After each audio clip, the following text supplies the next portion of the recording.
Checking ಕರ್ತವ್ಯದಲ್ಲಿದ್ದ ಪೊಲೀಸರಿಗೆ ವಾಹನದ ದಾಖಲೆಯ ಜೆರಾಕ್ಸ್ ಪ್ರತಿಯನ್ನ ನೀಡಿದ ಕಾರಣ ಬೈಕ್ ಸವಾರನಿಗೆ ಹಾಗೂ ಸವಾರನ ತಾಯಿಗೆ ದಂಡಿಸಿದ ಅಮಾನವೀಯ ಘಟನೆ ಉಡುಪಿ ಜಿಲ್ಲೆಯ ಕೋಟಾದಲ್ಲಿ ನಡೆದಿದೆ.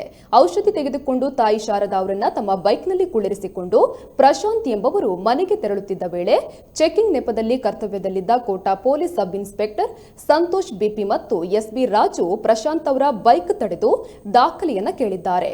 ಒರಿಜಿನಲ್ ದಾಖಲೆ ಮನೆಯಲ್ಲಿದ್ದ ಕಾರಣ ವಾಹನದ ದಾಖಲೆಯ ಜೆರಾಕ್ಸ್ ಅನ್ನ ಪ್ರಶಾಂತ್ ಪೊಲೀಸರಿಗೆ ನೀಡಿದ್ದಾರೆ. ಇದರಿಂದ ಅಸಮಾಧಾನಗೊಂಡ ಪೊಲೀಸರು ಪ್ರಶಾಂತ್ಗೆ ಅವ್ಯಾಚ್ಯವಾಗಿ ನಿಂದಿಸಿ ದಂಡಿಸಿದ್ದಾರೆ.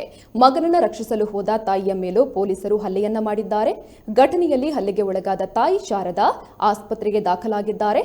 ಸುಳ್ಳು ಪ್ರಕರಣ ದಾಖಲಿಸಿರುವ ಕುರಿತು ಸಾರ್ವಜನಿಕ ವಲಯದಲ್ಲಿ ಆಕ್ರೋಶ ವ್ಯಕ್ತವಾಗಿದೆ.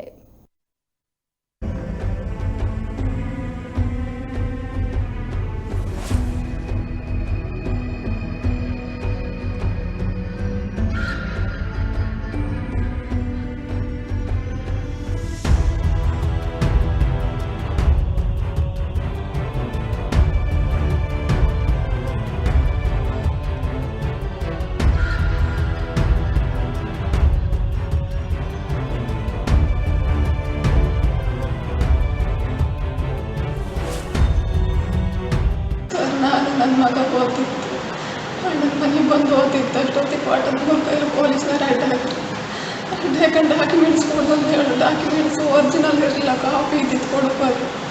ಅವ್ರ ಜೊತೆಗೆ ಒರಿಜಿನಲ್ ತಗೊಬರೋ ಸುಳ್ಳು ಮಗ ಅಂದೇ ಹೇಳ್ರು. ಅವ್ರ ಜೊತೆಗೆ ಒರಿಜಿನಲ್ ಇದ್ದು ತಂದಿದ್ದಕ್ಕೆ ಕಾಪಿ ಬರ್ತದೆ ಹೇಳಿ ನನ್ನ ಹತ್ರ ಮಾತಾಡ್ತಾ ಬರ್ತಿದ್ದೆ. ಅಷ್ಟೊತ್ತಿಗೆ ಹಿಂದಿಂದ ಬಂದು ಪೊಲೀಸ್ನವ್ರು ಏನು ಹೇಳ್ತಾರೆ, ಗೋಳಿ ಮಗನ ಸಮ ಮಾಡಿ ಕೊಟ್ಟರು. ಹುಡುಗ ಇಬ್ಬರು ಬಂದು ಹೊಡ್ಕೊಂಡು ನಾನು ತಾಳಿದ್ರೆ ಹೊಡಿಬೇಡಿ ಅಂತ ಹೇಳ್ಬಿಟ್ಟು ನನ್ನ ಸೀರೆ ಹೀಗಿರುತ್ತೆ ಹೇಳ್ದಕ್ಕೆ ಬಿಸಾಕ್ರು. ಕಡಿಮೆ ಅದ್ರ ಮತ್ತೆ 3 ಜನ ಮೊಟ್ಟಾಗಿ ಓಡಿಸೋರು. ಹೊಟ್ಟೊತ್ತಿಗೆ ಹೋಗಿ ನಾನು ಏನು ಮಾಡೋದು, ಕಾಲು ಹಿಡ್ಕೊಂಡು ಹೋಗಿ ಕಾಲು ಕೂಡ್ಸ್ಕೊಳ್ಳಿ ಮಾಡಿ ತೋಳ್ದಾಗ್ತಿ ಇದು ಮಾಡ್ರು. ನಾನು ನನಗೆ ಇನ್ನು ಹೊಟ್ಟೆ ಎಲ್ಲ ನೋವು ಸರ್. ಈಗ ನನ್ನ ಮಗನ ಏನಾದ್ರು ಮಾಡಿ ಬಿಡಿಸಿ ಕೊಡಿ, ನನ್ನ ಮಗನ ಬಿಡಿಸಿ ಕೊಡಿ, ನನಗೆ ಮಗನ ಬಿಡಿಸಿ ಕೊಡಿ. ಅವರೆಲ್ಲ ಜೀವ ಹಾಕಲ್ಲ, ನನ್ನ ಮಗಿಗೆ ಮಾಡ್ತಾರೆ. ನನ್ನ ಮಗು ಆ ಜೀವ ಹೊಡಿತ ಟೇಸನಿಗೆ ಹೋಗ್ಬೇಕು.